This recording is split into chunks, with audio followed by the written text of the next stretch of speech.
Hey everyone!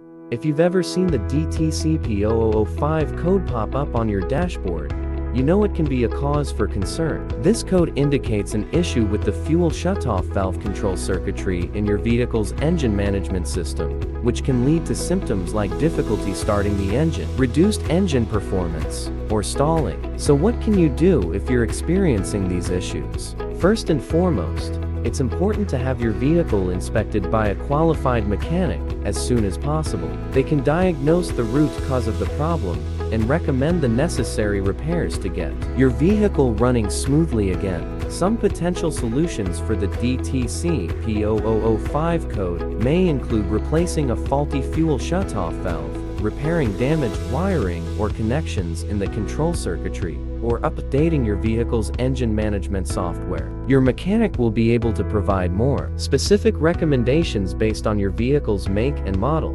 Remember, regular maintenance and inspections can help catch issues like this before they become bigger problems. Don't ignore the DTC P0005 code. Take care of your vehicle and stay safe on the road.